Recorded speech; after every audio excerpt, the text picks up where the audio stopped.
What is up guys, Stark here. I am back for another Fate video, and in today's video I'm going to be doing something a little different, and you know, if this is successful then maybe it's something I'll keep doing in the future.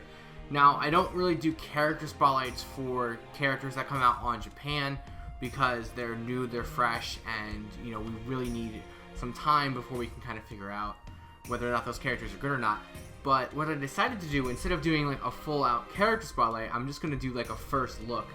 So when new characters are released on Japan, I'm going to make like a little mini character spotlight for them where I just take a quick glance at what the character is, their skills and things like that, and just kind of have like a first impression of those characters or that character depending on, you know, what's going on in the game at that point in time.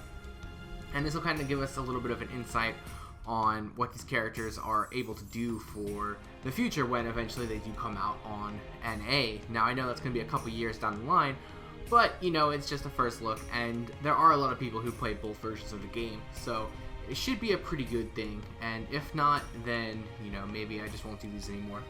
But for now, I think it's something pretty cool to do.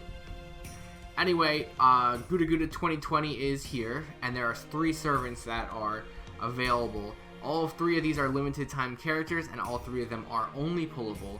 Now, the first character is going to be a 1-star archer, Oda Nobukatsu, and they are available in the Friend Point Gacha limited time, so it's kind of like a Okada Izo type of thing, but through Friend Points. So should really have no reason why you can't get this character before the duration of the event, NP level 5. Pretty simple, pretty straightforward there for that. But let's go ahead and take a look at what this character has in store for us. Now, these are all fresh for me. Obviously, the characters are brand new, so I really don't know what these characters do. So if nothing else, this will benefit me just because I get to force myself to look at the characters and see what's going on. Anyway, command card deck: 2 quick, 1 arts, 2 buster, 3 hits on quick, 3 hits on arts, 2 hits on buster, 4 on the extra, and the Noble Phantasm is a buster card.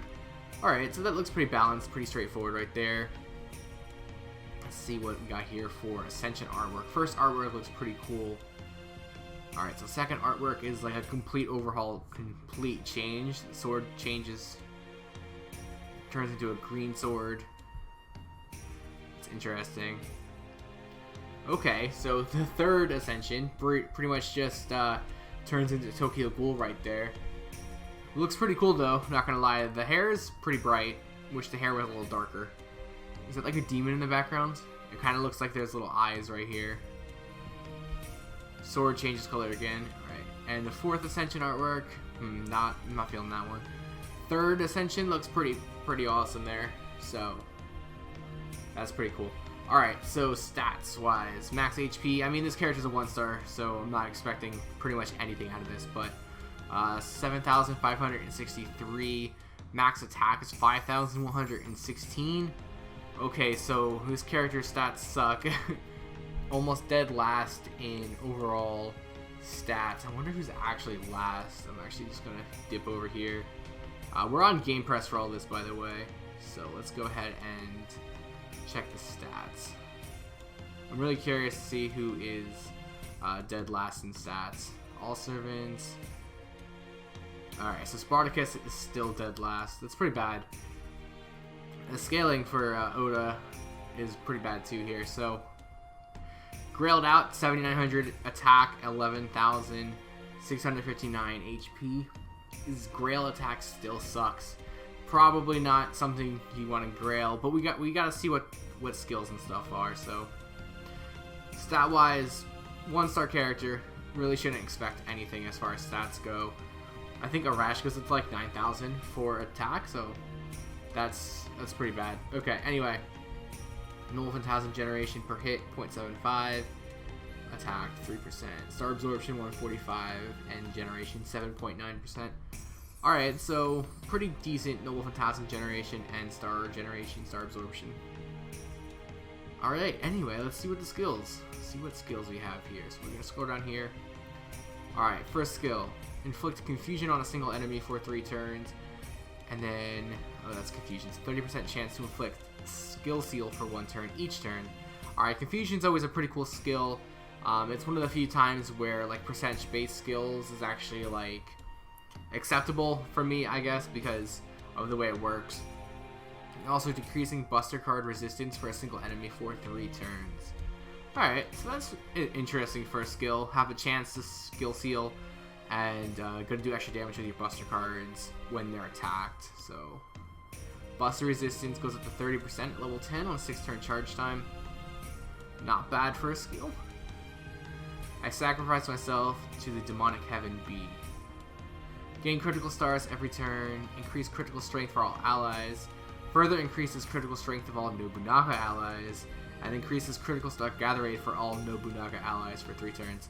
Alright, so that makes this character pretty simple, I guess. Put him with Nobunaga characters. There's quite a few of them now, so you should be alright there. 15 stars per turn at max level. 80% crit up for Nobunaga characters. And 3,000% increase for star gather rate for Nobunaga characters on a 5-turn charge time.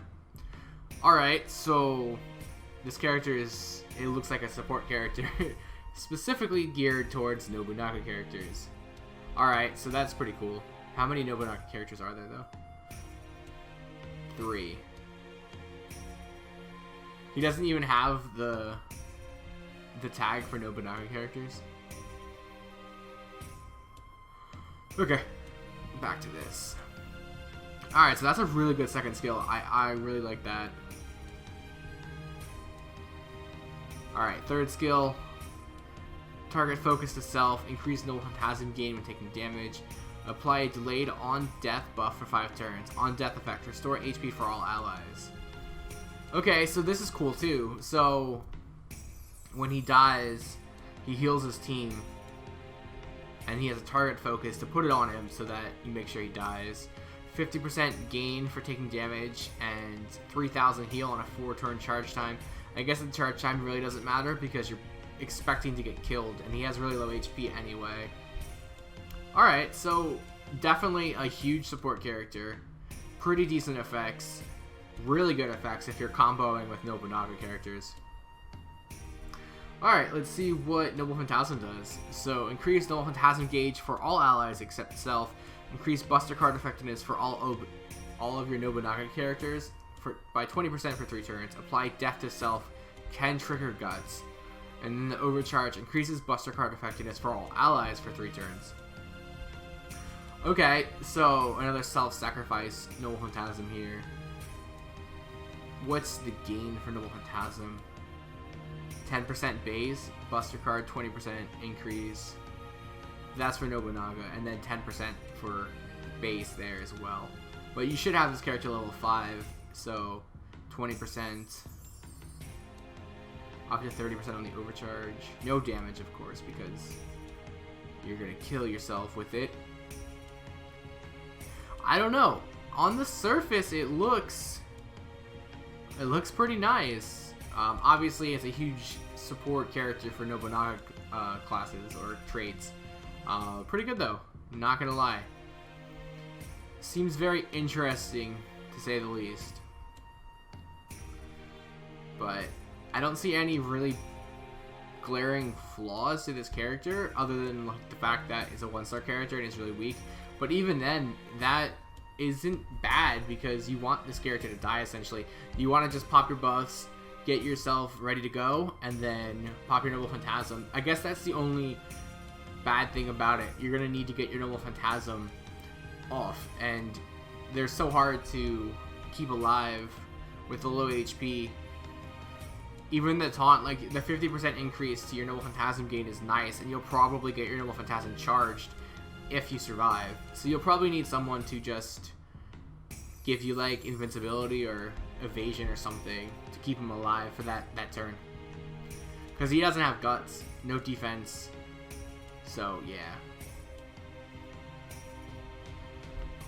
Alright, so overall, Oda Nobukatsu is obviously Nobunaga friendly, and honestly that's pretty much the only place you're going to want to use them.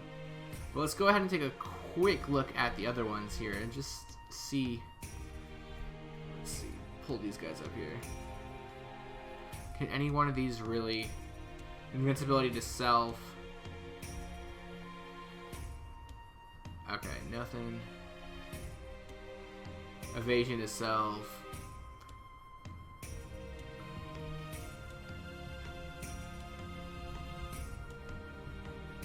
No, so none of the Nobunaga's have any way of really keeping him alive. So you'd have to bring someone else in, or just hope you get lucky. I guess... No, even if you grail him, 11,000 HP. You're just gonna have to hope you don't get killed when you taunt. That's pretty much what it comes down to.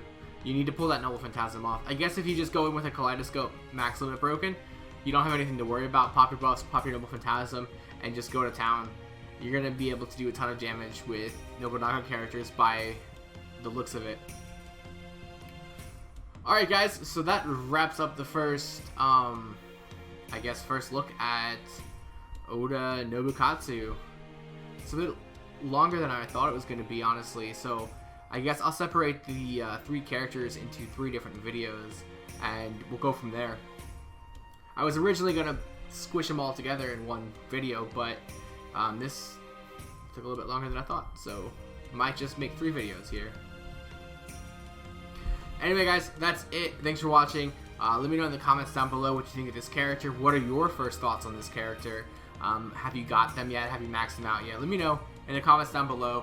And as always, I do have the links below to my Twitter, Twitch, Patreon, and Discord. So feel free to check those out. And I'll see you guys next time. みんないなくなれみんな